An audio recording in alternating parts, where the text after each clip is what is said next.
conceal my eagerness from the mailman, I would dart out to the box and search for the documents that would determine my fate amongst the grocery store coupons, utility bills, and promotional flyers.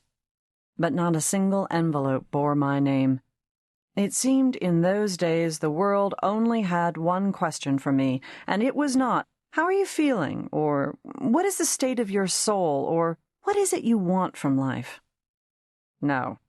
The only thing anyone asked me back then was, "Where are you going to college?"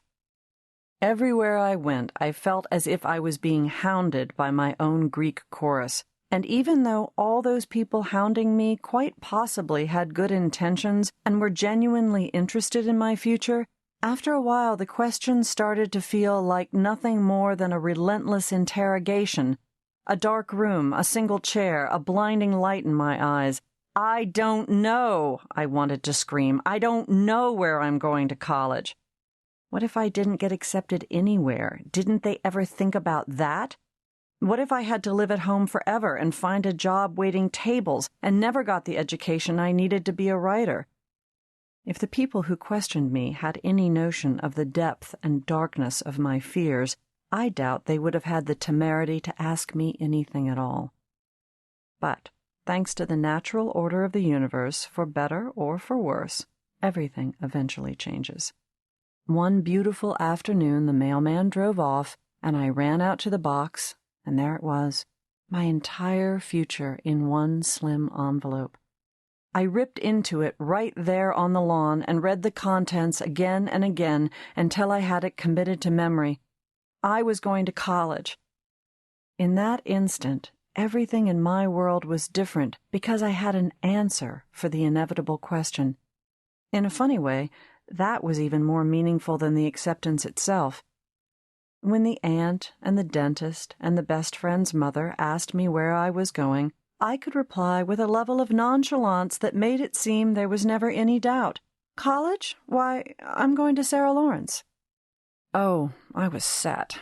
My sense of time was so underdeveloped that 4 years sounded like a glorious eternity.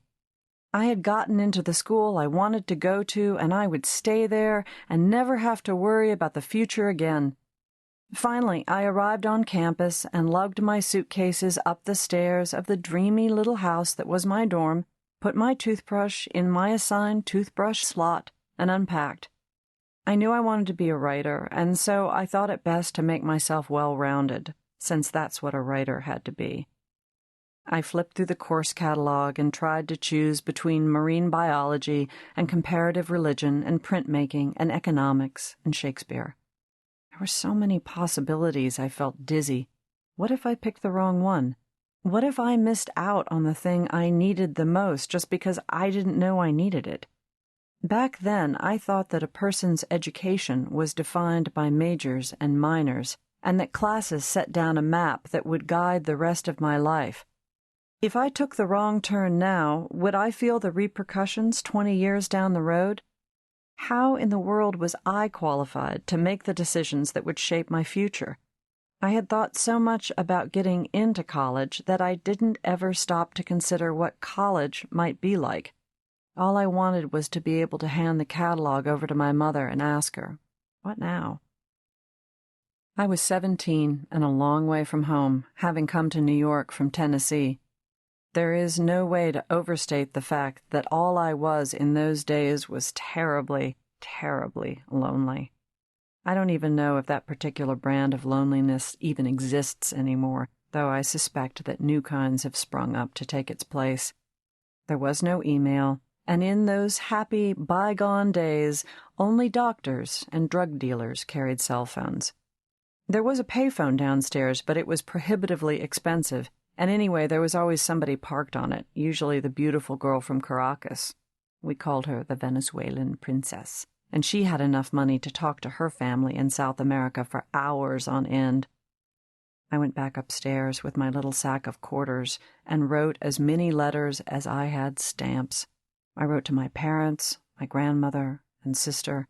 I wrote to all my far-flung girlfriends from high school, but the letters couldn't get to their destinations fast enough for my sadness to be heard. Ultimately, this exercise proved as instructive.